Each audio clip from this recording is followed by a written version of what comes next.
Now I am coming to you from our learning space.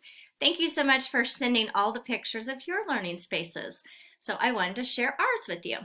This is our area in the basement where we have a table and we sit, and this is where I've been doing my work and helping my kids with their schoolwork.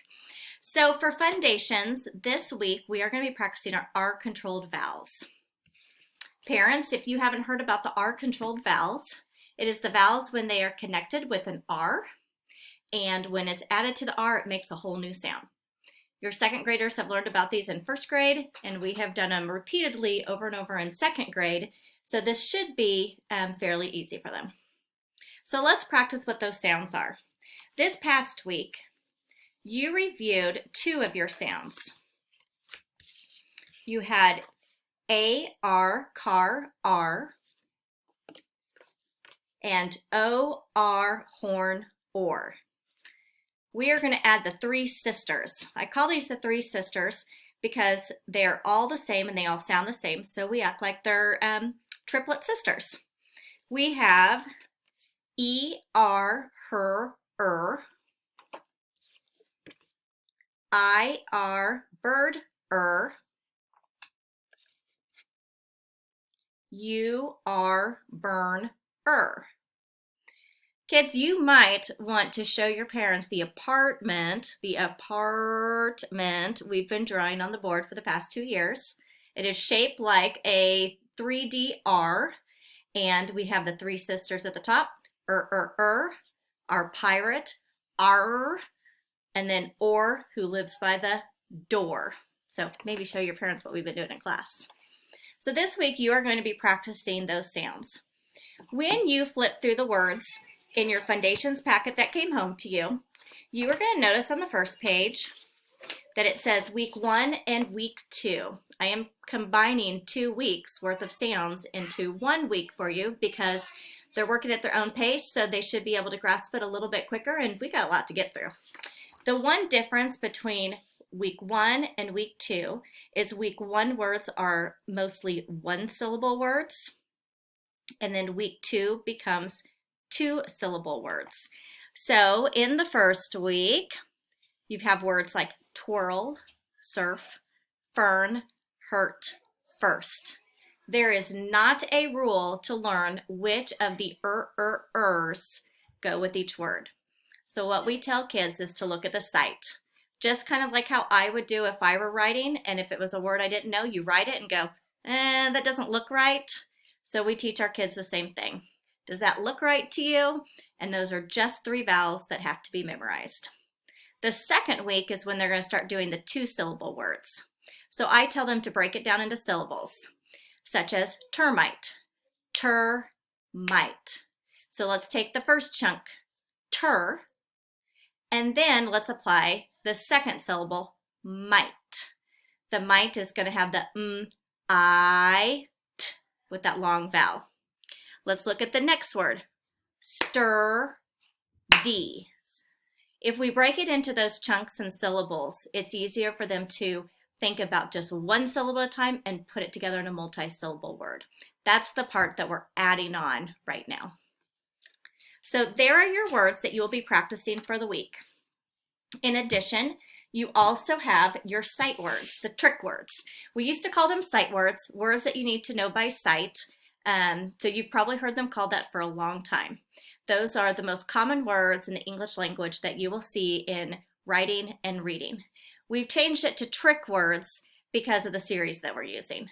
Trick words are the words that have those sounds, but they don't necessarily follow the same rules. So the first set of words that you have include picture, learn, earth. And then for the following week, the new words we're adding are mother, brother, and father. These are the words that come out of that pack that I sent you. Your second graders are used to seeing them on larger cards that we flip through daily, but this is their own set to keep at home. The goal by the end of second grade is that they should be able to read these and spell them. So as you're working on these, if they have become easy enough for your children to read through, take it up a notch and have them write the words for you and see if they can do that too. Okay, so we have our sounds and we have our trick words. Let's talk a little bit about the activities in this packet. So on the first page that you have, the homework guide, this is simply a page that can give you an idea of the words that they can be practicing. You can do this almost like an old-fashioned spelling test practice at home. This one, they're going to be matching the syllable. I'd like for them to read each of the sounds in these boxes because they should be able to say each of those individual nonsense sounds because they'll see them repeatedly in larger words. Then put them together to make real words. Fill in the word activities to help with their vocabulary and comprehension. And then this page is extra for you if you'd like to use it like a spelling test. It follows exactly like these words in these boxes. And that is by choice if you want to do that with it. They can also use it to write on their whiteboards. You can use paper, pencil. You can get out your crayons, markers, have fun with it. Maybe you want to go outside and write with chalk. A lot of ways you could do that. So I would like for you to practice these words. I want you to go through as many trick words as you can.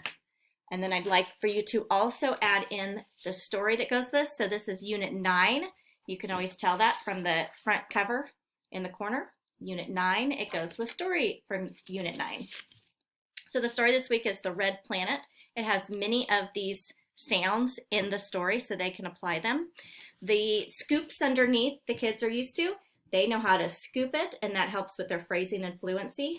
And then when they have that pretty good, they can flip that over to the next page that has the story without the scoops and practice the fluency on their own. Well, on the back page, right?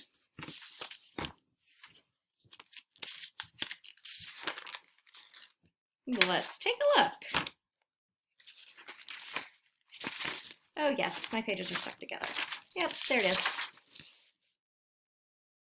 All right, so kiddos, that's what you're working on this week. Work hard for your parents. I know you're gonna do an awesome job. On this video, I want you to also look at the assignment, and there is an activity on there that you need to do by the end of the week to turn into me to show me that you're working on your Fundation sounds.